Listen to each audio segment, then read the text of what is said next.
Like I got some low end. No, I can't do that. My skin is very soft, first of all. I have the hands of a princess, so it poses some issues when it comes to the snapping. That's the episode intro. I have the hands of a princess.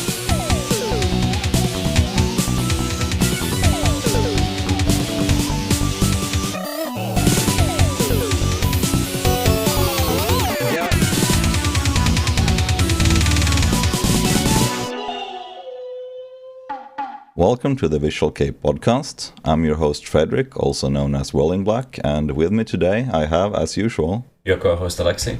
I never came up with a funny one. Your guru boy, Aaron. And me, the editor, James, who actually listened to the music this time. Wow! Nice. Finally, the audience has a reason for listening to the show. Yeah, the informed takes of James, finally. But before we get into, the topic of today's episode, Aaron, you have some big news for our listeners, right? Yes, I do. I'll say the whole thing with a southern accent. Yes, I do. We have a Patreon now, so if you like the show and want to help us grow, please check it out and consider supporting us there. You can get exclusive stuff like Patreon-only posts and messages, get a shout-out and thanked by us on the next episode after becoming a subscriber, and you get exclusive album commentary tracks. If you want us to listen to your album, like indie artist. No, VK album suggestions. Hey, if you make a Visual Kei album, we will listen to it and review it. We will. We'll be your first reviewer.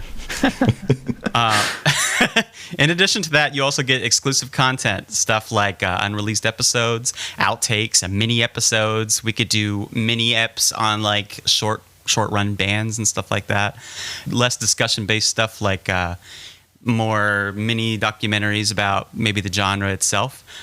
You'll also you can find links to that in the description of this episode, but you'll also get links to that in the Twitter if you follow us at VK Podcast.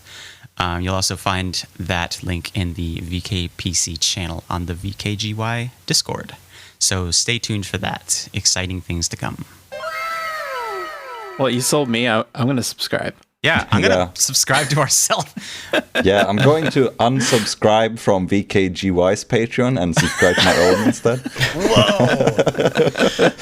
Whoa! Start like a rivalry within our own affiliate. No. I wonder if people do that. If people when they start out, they sign up to their own Patreons just to bolster their numbers to look like someone is subscribing at all. Oh man! Don't ruin our gig. Yeah. Yeah. When you see when our listeners see that we have 4 patrons on Patreon, they know who they are. Exactly. It's like buying views. Yeah. You're buying your own numbers for your Patreon. There's 4 people donating $2,000 a month. I guess I got it. Yeah. It would go from your bank account, filter through Patreon, and then back into your bank account.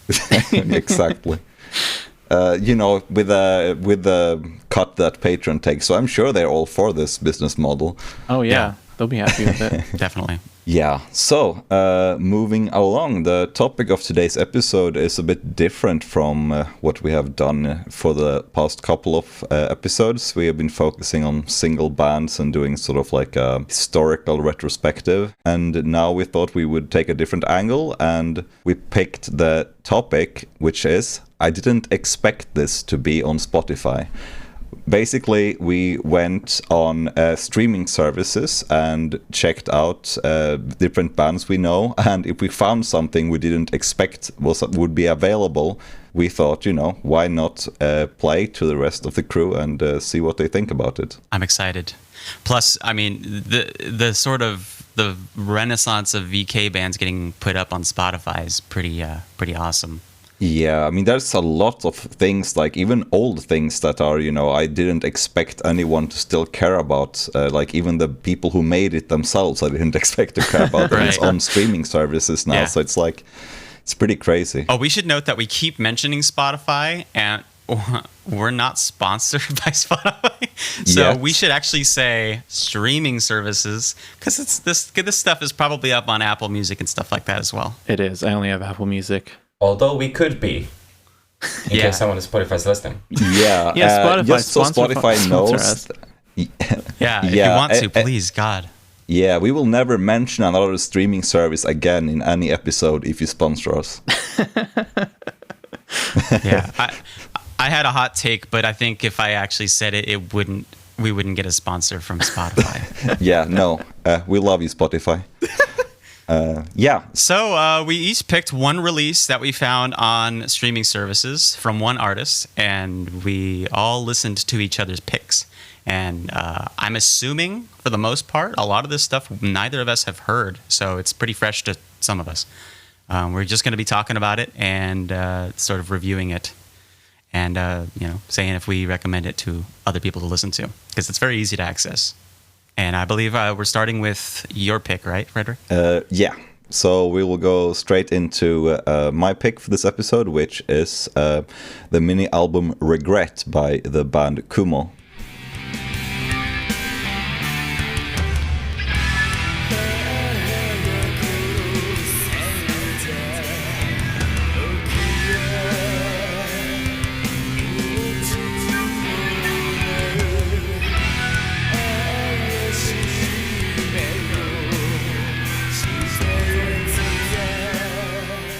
So on the topic of, things that surprised me to find on a streaming service, I think this is probably close to the top of the list. Kumo is, a very old, obscure Visual Kei band from, a very far off place called Gunma, where there was basically no scene at all. This particular album is from the year 2002, and the scene... besides Kumo involved only a handful bands that were also not well known at all. I would say the most prominent band was Crescent, whose vocalist later joined Syndrome, Tatsuya, first period of Syndrome, Kisaki's band. But other than that, when that's your claim to fame, your local scene isn't very prominent. But yeah, I got into this band about 15 years ago because I was into the vocalist's band at the time, which was a typical brutal K new metal kind of thing, which was all the rage around 2006-7ish. And then I had a friend who also liked them, and he was like, "Oh, you should check out the vocalist's previous project because it's also really cool." So I've actually listened to this one for a really long time, but I haven't really met anyone else who has been a fan or listened to them at all. Yeah, Apple Music has the release date for this as 2021. So as I was listening to it, I thought it was really new. Yes. And I had made all these same notes here. about how, this doesn't sound like a new, this sounds like old early 2000s VK. And I was like, that was going to be my talking point. But yeah, so it is an older band. I think it's from 2002, you said. Yep. Yeah. I was amazed at first. I was like, wow, who are these guys? Where are they from? And then I went to vk.gy and I was like, oh. Yeah, me too. That's Exactly. the the thing same. that Spotify does sometimes, by the way. Yeah. Yeah, that's the thing that I think he put because I think it's the vocalist actually who put this up by himself on the streaming services, and he just put the date of the release as the date when he uploaded it rather than the release date. This is a grandfather is doing to it. Yeah. It's asking for my credit card details. I guess.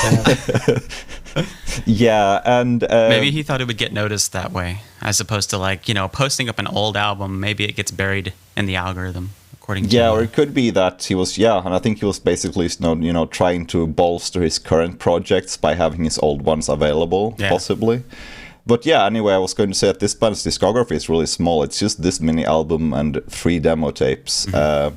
So it's basically the sort of I would say it's a good example of a very obscure Visual Kei band. It's one that you would not expect to find on a streaming service, which is why I picked this. It's not necessarily my favorite or anything. Yeah, I've never heard this before, this episode, and I had the same impression as James at first. I was like, God, what a time capsule. These guys have captured the spirit of the early 2000s, which is still a compliment, even if it is a band actually from around that era, because they really, it's.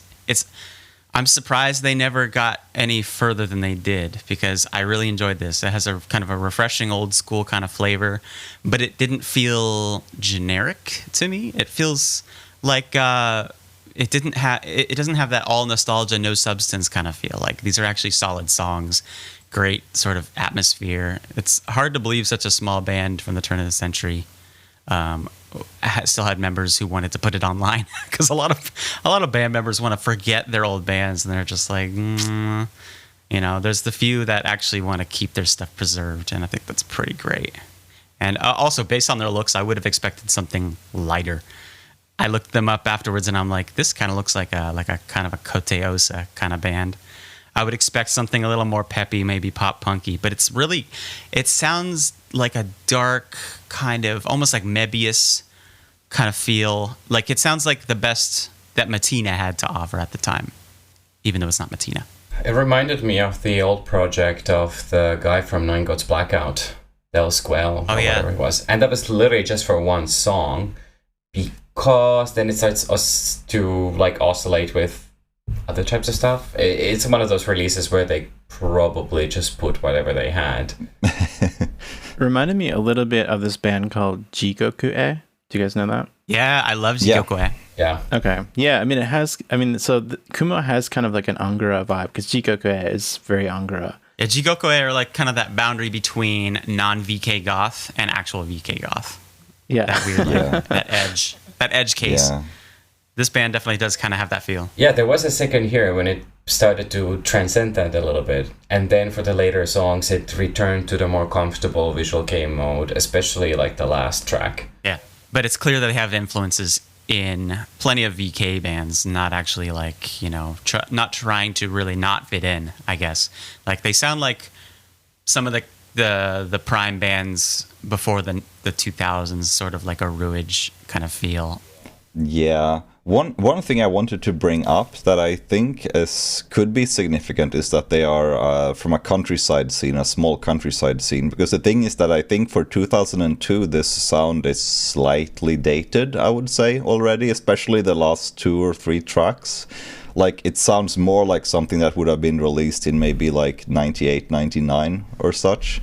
Agreed. Not 2002. This album is released almost at the same time as Six Ugly by Deering Grey. Yeah. So when was Emre's Love Letter released? 2001? 2000? 2002. 2002. Okay, there is Yeah. a little bit of cross-pollination on, the second track and what they were doing. Yeah, I agree. But I mean, the fact that they were from the countryside, anything that they do is automatically a little bit more impressive. It also explains their clothes. They probably just put on what was available. Because you really need to like custom made order a lot of the VK stuff. Mm-hmm. Yeah. It's not just, you kind of get it from NHM and No. H&M. NHM. Obscure offshoot of H&M, MHM. Oh yeah. Well. Moi.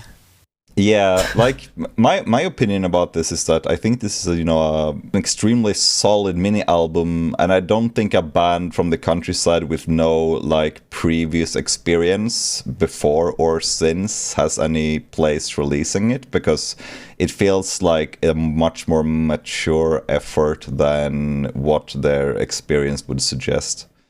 Especially track 2, like that one has some really interesting things going on. The one we played a short sample of as the intro, and track 3 as well. It's like a 7 minutes like Kisaki style fast-paced melodic song, which is pretty impressive as well. It's a cool track. Yeah, it's like a sampler of the Visual Kei sound of the late 90s almost. Like they try different things on each track almost. But, we can be proud of ourselves. We have basically made the numbers on Spotify for this band go through the roof.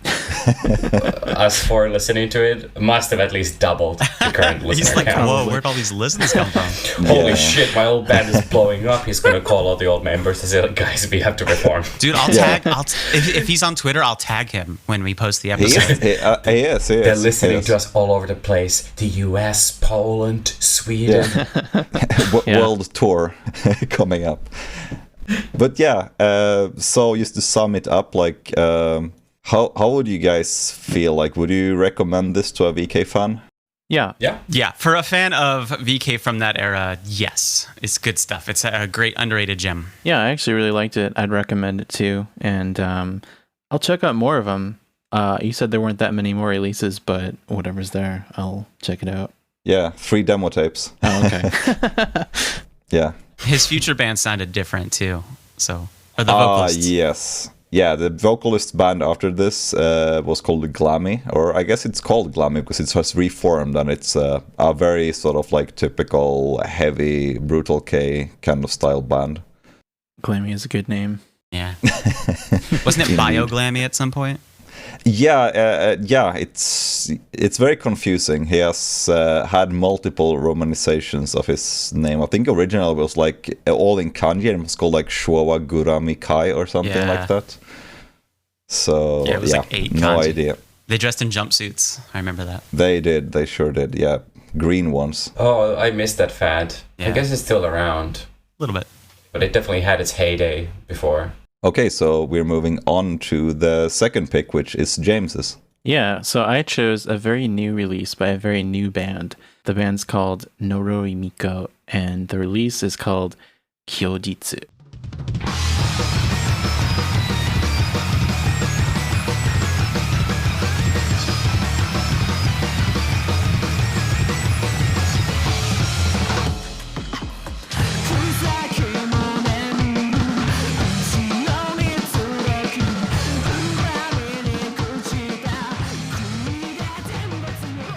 So this band formed this year, and I learned about them because they were playing shows with a lot of bands that I like, and I thought the name sounded cool because they write it in hiragana with like a really outdated, kind of like an archaic character that's no longer used, and I thought that was cool, so I looked them up.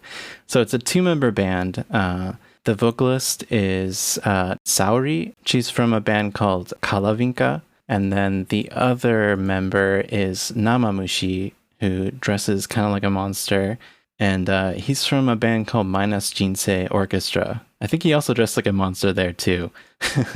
He seems to like masks and crazy makeup. Yeah, just very like I have no idea what he looks like. He's always wearing a mask and just like bizarre like full costumes and stuff like that. Seek, eat your heart out. Yeah, totally. Yeah, it's a similar type of vibe there. Yeah. But yeah, I was really surprised that this was on Spotify because it's a very new band. And I don't know, it just seemed like something I was going to really have to track down and spend a lot of time trying to find. And I remember like Googling it and I was like, oh, it's on Spotify. I can check it out right now. And yeah, I thought it was an interesting band. So what'd you guys think of it? I loved this album. It's like 30 minutes of pure Japanesey, mystical, hypnotic, metallic bliss. I enjoyed every minute of it. Great atmosphere all around, and you kind of hear something new with each listen. I kind of had it on loop for the past week. I love that sort of dark, no theater feel that the whole record kind of has. And the vocal melodies are really addicting, really powerful vocals, powerful instrumentals too, actually. Great stuff. There was another female-fronted band with a similar flavor that I was a fan of called Byakura. They didn't really go very far, but I listened to them a lot, and I kind of got reminded of that frequently. I mean, there's a few other bands with this sort of style, but that was the one that immediately came to mind. Byakura is a good band. I'm also a fan of Kalavinka, the band that Saori was in. Yeah, I liked them as well. I think she was the bassist for that band. I don't know how long she was in that band. Like I checked vk.gy and she left at some point. Okay. I don't know a whole lot about that band, but I do like them. Good kind of like Mishitsu Kei type stuff. But yeah, I mean, I love the siren-like vocals, just the whole vibe of the whole album. Good stuff. It's funny because Jinsei doesn't really sound anything like this either. So it's quite a departure. And the song I played a sample of with the synths, I mean, that kind of sounds a little bit like Minus Jinsei Orchestra. What a mouthful. Yeah. But other than that, like almost nothing. And then Namamushi I think he was the drummer. I don't know how much like composition he did for that band, but who knows? What do those other two bands sound like? Because I've never heard any of them. I would actually want to interject that I think this band has some similarities to Kalavinka in its sort of like retro Japanese Yeah, it's kind got of that feel. Showa Japan feel for sure. Yeah, but this one has some of that traditional theater as well, which Kalavinka doesn't really have. It sounds more like Kalavinka than it does minus Jinsei Orchestra. Yes. The latter, Alexi, kind of sounds like, I mean, it's kind of like, it's very synth heavy. It's like high energy synth pop, basically. It's extremely high energy, yeah. Mm-hmm. It's the band of Hal, right, from Kiboya Hompo, wasn't it? Yeah, that's right. Yeah. Hal's in that band. Yeah. Okay, now I remember them. Yeah, I wanted to ask because I was slightly surprised. Well, I guess not slightly, but I was actually surprised by some of the unusual riffing. And when I say unusual riffing, that obviously was like kind of metal-based riffing, but they were referencing to stuff which is not usually referenced in Visual Kei, like kind of. Well, I've already forgot, but I would say that it reminds me more of like metal music taken straight from how it is over there, and not the sort of insular Visual Kei metal reference point selection. So in that sense, it sounds very different. If you get what I'm going for, right? Because VK bands tend to always look for the same stuff. This is definitely a little more literate. Totally. I will say the two main members of this band, I don't know if they actually play guitar in the band, because I'm looking at vk.gy and they have two support guitarists, and I don't know whose recording is on the actual album or not, but the support guitarists are Aimu from a lot of bands I've never heard of, and then the guitarist from Inugami Circus Dawn, which is that's sort of an outlier in the sound of Visual Kei as well. It's more like Angra. I was going to bring them up actually because vocal-wise that was my first gut reaction, and I think that has something to do with just that I'm so unused to female vocals, especially in this style of singing with this kind of music, that my only point of reference is Inugami because they also have this style of singing. I will take Frederick's comment even further and say that I'm actually so unused to it that I just simply don't like it. Sorry. But it doesn't reflect on you, female audience. It's just me. I'm sure it'd be great singers, and other people would like you, but I wouldn't. Your ratings just went in the trash. They're gone. Yeah, I hope this show doesn't have to suffer from my views. Our whole listening base is just like, God. We lost our one female audience member.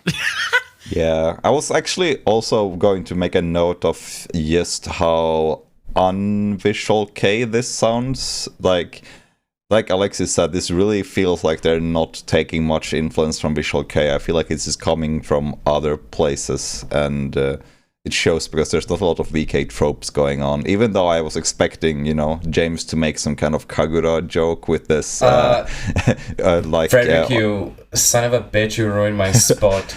Literally, my first line in the notes is, "It is with great joy that I can finally say that it actually does sound like Kagura." Oh shit, I'm sorry. I figured someone was going to do that, honestly, because it is fair. You can absolutely say this sounds like Kagura. I was polite and I waited. Yeah. Only You for shouldn't Frederick have. to trample You shouldn't be all polite over in the show. Just say exactly what you want right away. Yeah, I should have just otherwise jumped in front of James, like, no, wait, Yeah. before you start. I feel like Kagura deserves an episode because they were sort of like, for people who got into VK when we did, there's sort of like that anchor point of extreme Japanese folk reference in VK. And for a good reason, too. It's not like there were Yeah.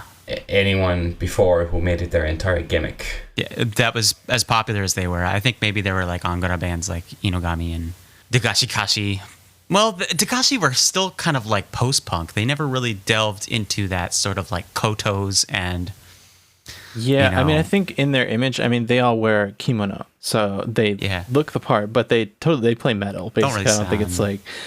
But yeah, that's part of the reason why I was really into this band, Noroi Miko, is because they have sort of that old, I don't know, the Japanese ghost story curse theme. Yeah. And I don't know, I really like Japanese ghost stories and yokai and stuff, so this whole aesthetic really lands with me. all of our listeners are just sitting and waiting, like, when the hell is Megibray going to appear? Hey, we'll get to it. We'll get to it. Highly recommend this release. Although they're not so sure after my comments about the female vocalist. Oh God. I would say that in terms of recommending this to people, I would recommend this absolutely, Yes. but I don't think I would recommend it to people as a Visual Kei album per se, because it really doesn't have a lot of the VK tropes going on. So if you like VK and expect VK, I think you could be disappointed, but it's a pretty cool album, just, you know, as judged on its own merits, let's say. And inversely, it could be a great way to segue people into VK who don't like VK. Mostly, I would say recommend it if you're looking for something kind of different. And it's true, it's one of those bands that you really can ask that question, does this count as VK? And the answer is, I don't know. But they play with Visual Kei bands, and they've got sort of a really cool, flashy aesthetic, so probably. Yeah. And most importantly, they were covered on the VKPC. Bingo. Yeah, right. So now they are Visual Kei. If it's been covered Maybe here, that's it's VK. Yeah. Yeah, maybe that's the future Mystery gold solved. standard. Our next episode is on Limp Bizkit.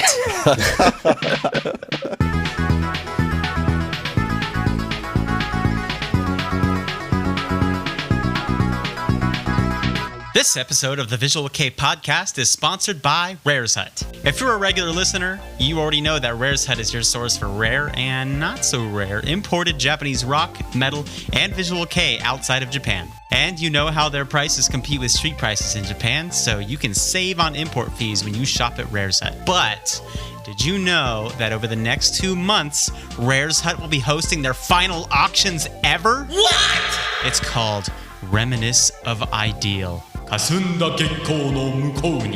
this Saturday, October 29th, and Sunday the 30th, then on to November 5th and 6th, Rare's Hut is having a Big O auction that'll knock your fishnet socks clean off. Are you a fan of Matsuoka Eiji from Kodomo A, Macaroni, Dentaku, Kiboya, so on and so forth, a million bands? Well, at Rare's Hut's big auction, or rather series of auctions, there will be 2 rare CDs that feature Eiji himself trying his hand at city pop, of all things, in a project called Oyasumi Cream Sodas. If you show up in time to bid on it, or you place a high enough ghost bid, those CDs could be yours! Big fan of Caligari? How about our Lord and Savior Hage Denpa Shuji, the bald Bodhisattva? Me too! Rare's Hut will have the second press of the Caligari demo tape Oto Oyasumi Nasai, and I kind of want it. And I really want it, actually. You want it too? Fight me for it! Unless you prefer Shuji Ishii, in which case there's just no hope for you, no offense. Either way, if you want to see me get real mad, join in on Rare's Hut's big event and a bid higher than me on this tape, even if you don't want it. I will be sure to seethe. Drop in at 12 p.m. CST or 5 p.m. GMT and get your fill of this everything must go sale of Visual Kei merch. Check out rareshut.net for more details. Thank you for listening to this episode, and if you're enjoying it and want to help us out, please subscribe, give us a like or a 5-star rating. Recommend us to your friends. You can follow us on Twitter at the VK Podcast. Join us on the VKG Discord server to hang out with us and meet new VK fans. And catch new episodes on Apple Podcasts, Spotify, YouTube, and pretty much anywhere else you can listen to podcasts. Thank you very much. So with that, let's move on to Aaron's pick. Yeah, so my pick is a release, it's a full album called Sakai no Akasa no Sei Nano Desu by the unmatched VK fringe band Guru Guru Eigakan. Roll the clip.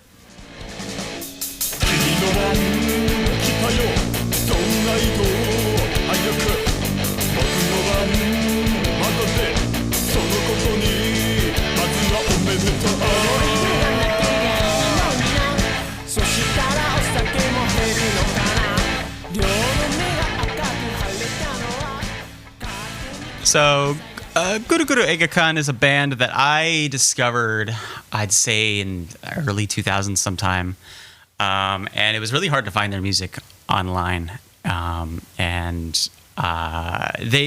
kind of drew my eye because at the time I was used to bands being very sort of flashy. and exaggerated with their looks. But Guru Guru their entire aesthetic makeup is like gakuran school uniforms and white faces and sometimes hats, but not always. I think it's just Amano who wore hats actually. But Amano was the vocalist and guitarist and sort of the leader of the band. And at the time of this release, I think they were like a 5-piece. It's sort of considered their prime era because it was a time when the vocals were kind of split in half. Their songs were often sang between two members, and it had a nice... And Aaron, when was this release? Oh, this was released in... let me Google it. 2000, right? 2000? Okay. Yeah, so this was released in 2000, and it was right at the start of when this band started to kind of pick up in different circles. They had a cult following at the time, but they were getting a little bigger by this point. They never really got that big, but they were spreading around a lot more, which is a shame because shortly after this release, a lot of the members left, and they had a total lineup change. But they were still good. They're still one of my favorite VK bands of all time. They were good to the very end. Rest in peace, Amano. So this had a sort of an overall, in terms of sound, Guru Guru, since the very beginning, sort of have this heavily folk-inspired Showa-era Japanese pop influence put over top of punk music. Like, there was punk, there was pop rock type flavors, but it was very rooted in that sort of 1940s to 1980s Japanese radio pop music. And their live shows were very much half and half skit and live performance of music. The band would kind of have like these songs that played into storylines between songs. And so it was kind of like a theater performance. So they traveled sort of like a theater band that had music. And it was very interesting. And they're very sort of unique and iconic in that sort of way. What do you guys think about this particular album? I think this band is really unique, but I have to profess that I'm more of a fan than a listener of this band, if that makes sense at all. I know it sounds strange, but I don't listen to them a lot. I'm a big fan of their aesthetic. I love the songs when I listen to them, but it's not very common for me to put on one of their albums. So you're a poser. No, see, so I think you'd wear one of their shirts and someone would come up to you and say, name 5 Guru Guru songs, and you'd be like, I don't really... Oh shit. I mean, that's unfair. I mean, I think most people, even most of their Western fans, couldn't name 5 of their songs. I mean, the titles are enormous. Yeah, they're long titles. Yeah, and also I think that this band, like you said, the theater thing, I think it's even more rewarding to be a fan of this band if you are fluent in Japanese, because you are missing a lot of context when you don't understand the language. Of people who got to see them live and actually understand what they were saying. I watch videos of them live all the time, and I'm like, damn, I wish I was fluent because this looks hilarious. And the thing about this album in itself, my opinion about it is, for one, it's a very short album. It's 18 minutes long. Yeah. I remember our discussion from the Disperse Ray episode when they claimed a single was an EP. Well, I think this is a case of an EP claiming to be an album. Yeah. But yeah, I think that my thing with this is that it sounds on the surface very like a bit like a jam session. It's kind of like disorganized. But if you look beneath that sort of like facade of like shabbiness, you can see that it's very technical and there's a lot of well thought of ideas going on. It's just very haphazard on the surface, which is an interesting thing. You know, their musical style is very hard to pin down, but that's only if you approach them from the perspective that this is a VK band. And now that I was listening to this, and like the third track is almost like Talking Heads-esque. Yeah, oh, totally. It's like funky, no wave. Yeah. And that makes them basically more literate than 99.9% of VK bands. They can only be lumped into VK simply by association. Yeah, by association. It's a completely different deal. The last track is like kind of the Stalin style hardcore, and nobody else was doing it. Like all of this together, and it's all so conceptual. It's a wonderful band, but I'm also in the same boat as Frederick, although I think that will start changing now. I always loved them sort of from the outside, I thought they were fantastic, but I never really put them on. Mm-hmm. But now in the past 2 years, when I just kind of put something on by accident, I was like, well, this is really good. And they seem like they're very smart about it. So yeah. Hey, one convert. Yeah, Frederick is still fucking sporting the shirt, but he's not going to put it on. Hey. That's an unfair character assassination going on. I love the Guru Guru Egagan. Yeah. Guru Guru Egg again. Yeah, well, I'm a big fan of this band and a listener, and I probably got into them around the same time as Aaron, like early 2000s, and yeah, this is one of those bands where like I can't believe all of their stuff is on Spotify. Like it popped up, I think, was it last year or something? Like almost their entire discography, and it was so wild because back in the early 2000s, this stuff was so hard to get a hold of. Yeah. Like it was extremely difficult to find online. It was difficult to buy. And like I had to do a lot of work to collect this discography. And it's kind of just like, last year I'm like, wow, everything that I worked so hard to get is just there. Yeah. It's almost disappointing that the era of artificial scarcity is gone. Yeah. And now all the posters like Frederick can just put it on. Yeah, it's with none of the work. I own some Guru Guru CDs. Come on.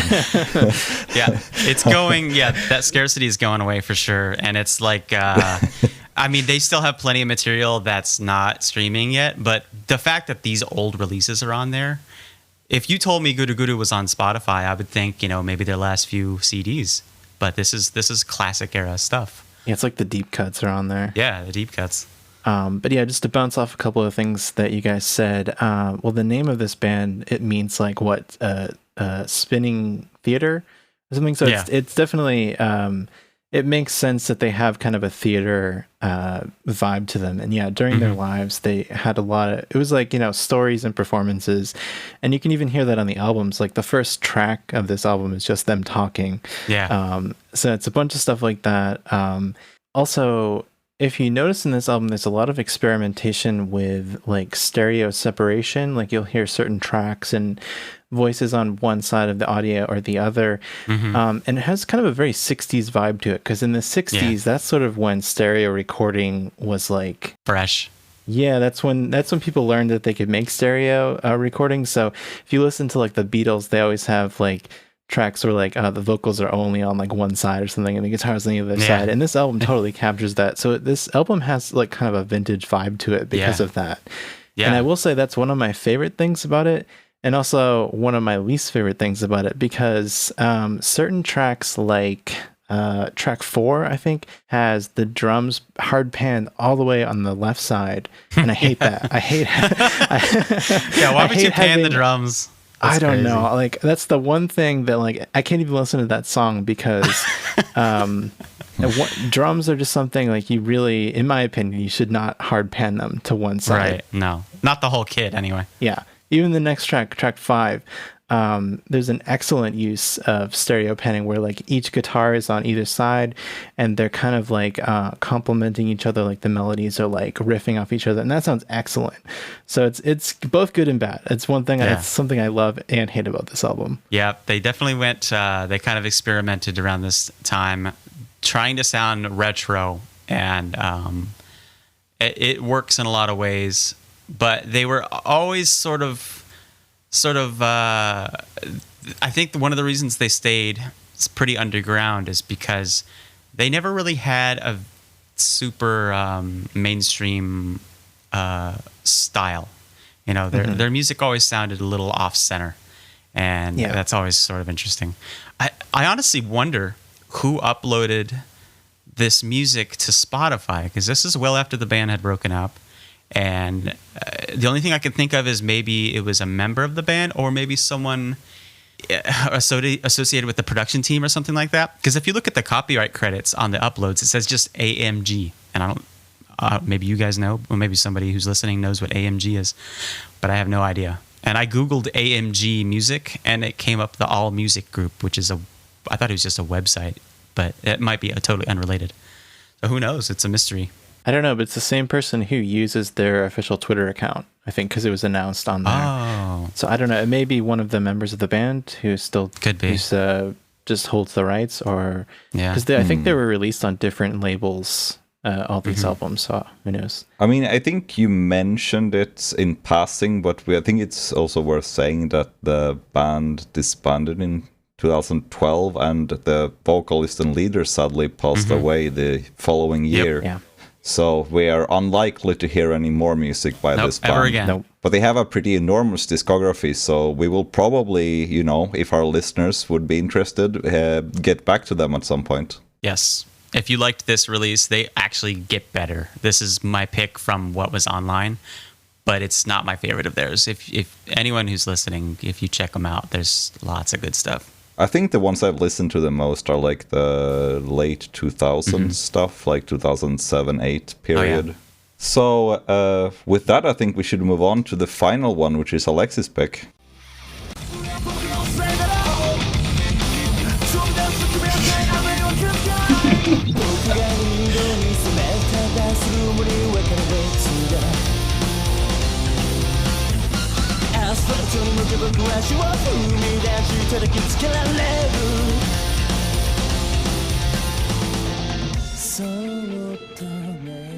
So after all those bands, with like 50 people listening to them in total, you might be thinking, Medjugorje, is that obscure? Well, the thing is that they only made their belated entry to streaming in 2020, even though they had disbanded already years ago.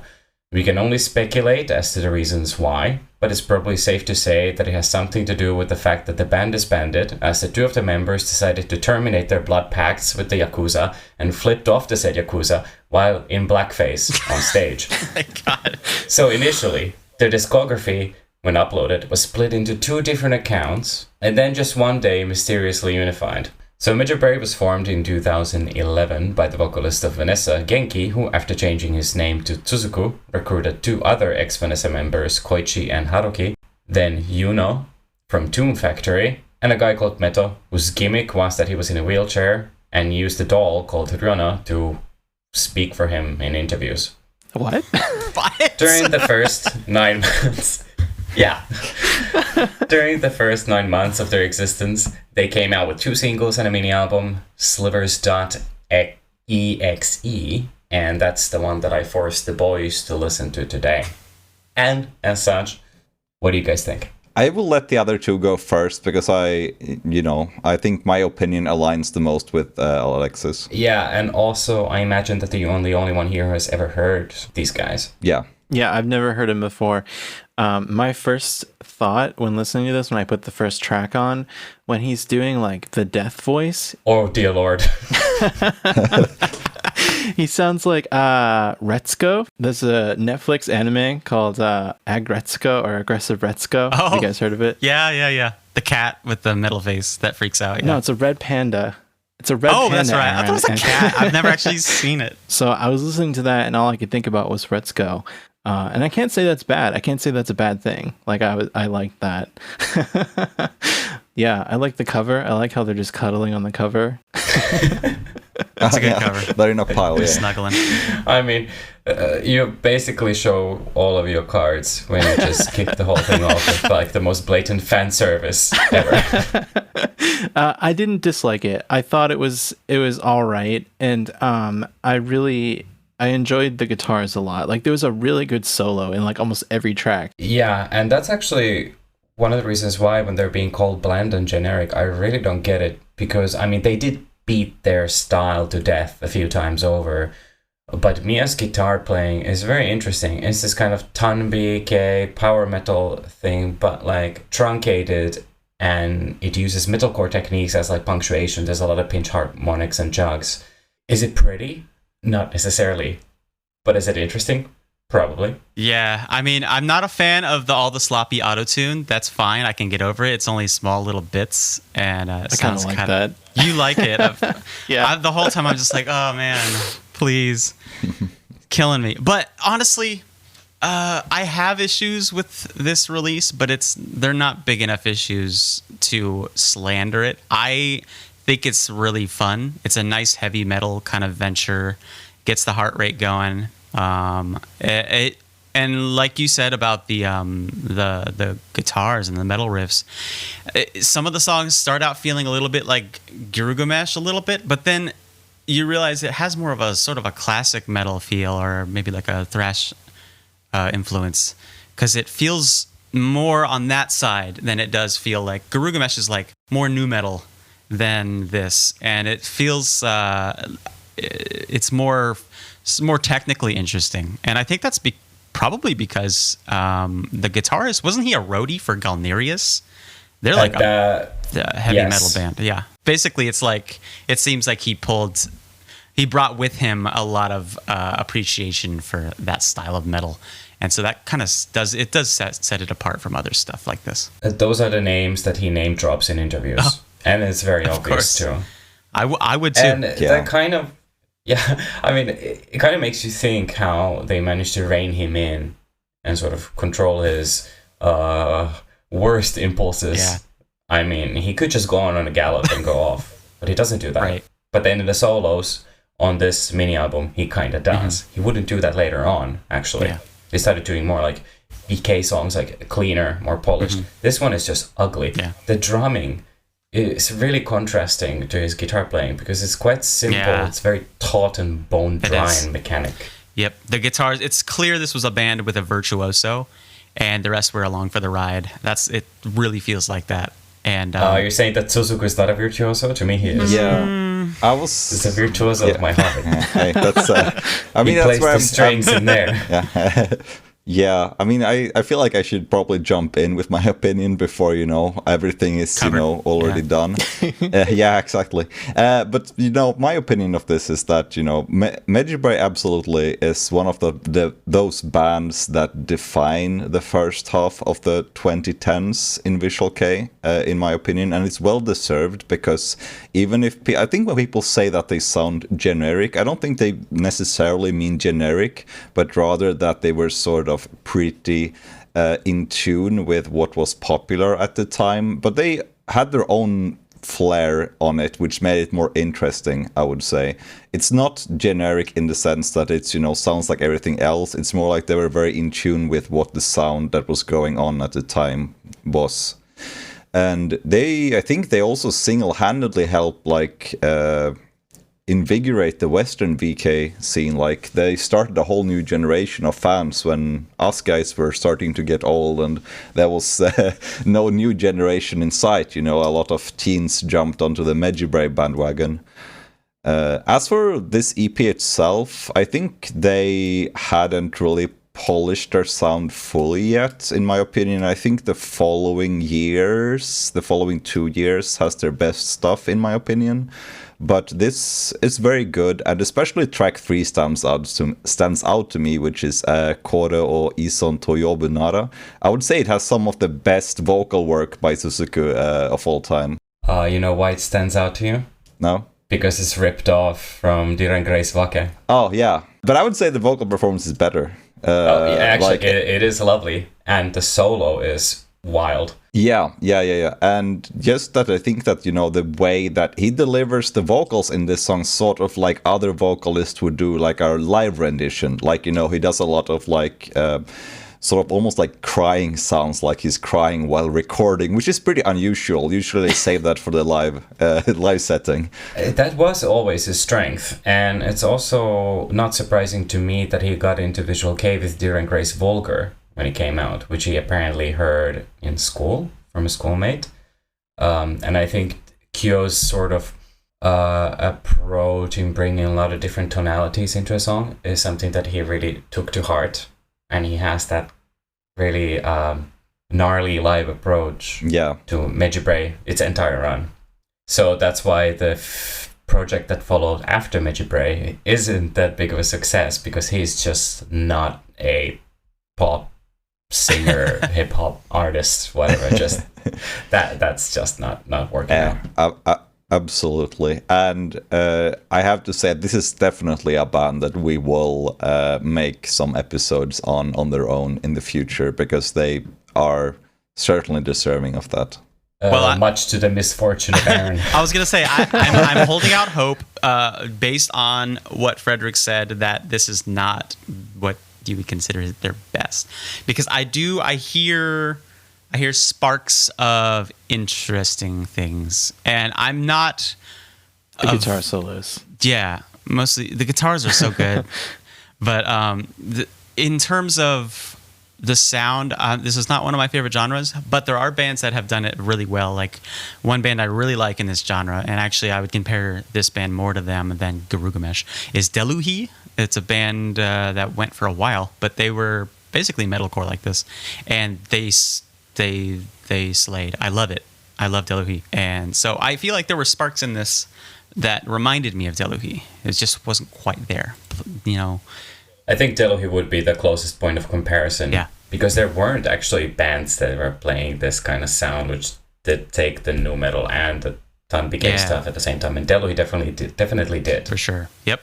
I don't like the vocalists' death metal screams either, because they have that kind of pig squeal quality. I'm not a fan of that. Oh, it's not gonna get any better for you, man. Oh no! That's okay. I can get past that if the instrumentals like are the good. Retsko voice. It only hurts at first. No, maybe in the context of Retsko, but also my final comment on this is that Baby Crossing is a silly song title. It really is. But it does conjure up some mental imagery. I'm like thinking of like that Dave Chappelle sketch when he's talking about a baby selling drugs on the corner, that kind of thing. Yeah. Makes me think of that. Anyways, that's all I got. Yeah. I think to summarize this episode, like just to go through what we thought about the albums, I think that for my personal listening enjoyment out of you guys' three picks, I think the Medjugorje Mini will win out, just because it's something I can see myself just putting on at any time of day. But I really appreciate what the other two bring in terms of diversity to the scene. On for the other bands, like anything, not necessarily the music.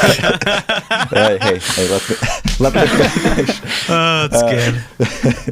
Noroi Miko sells shirts on their site. Oh, yes, of course. Yeah, Freddie, you should look into it. Sits there wearing a Noroi Miko t-shirt, listeling to Medjugorje. No. What's that band? It's Noroi Miko. It's Range. What's your favorite song? All of them. All of them. No.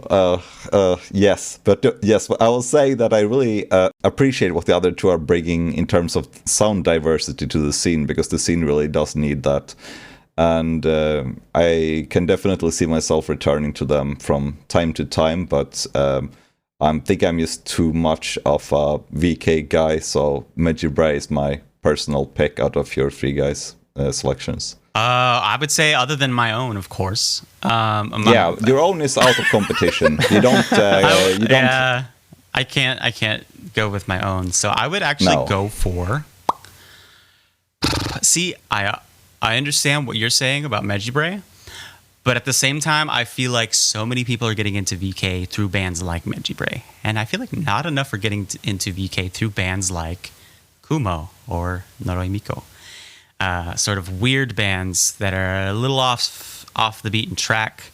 And I know some people personally who listen to music very similar to them, but won't get into bands like that just because of the association. So I would say Noroi Miko is my pick, because it has sort of a broader flavor that people could get into, because it's metal, but it's also very Japanese. So it's like, dude, check this out. Check out this Japanese metal. It's on Spotify. It's on Apple Music. And they'll be like, wow, dude, this really does sound Japanese. And it's also really hard. That's great. And I'll be like, exactly. Yeah, there's a lot of novelty to that band. Yeah.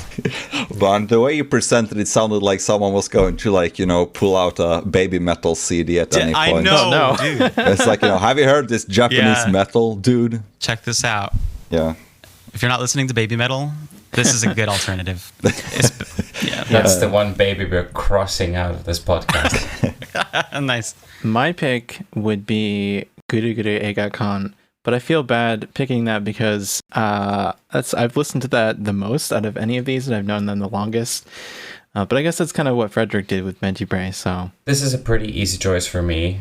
It's Guru Guru. I think musically they're the most out there. This is genuinely very interesting stuff for anyone, VK fan or not. And not just the shirts. Although I'm sure they're good, as Frederick can attest. They have a cool logo. It's like a circle with a kanji in it.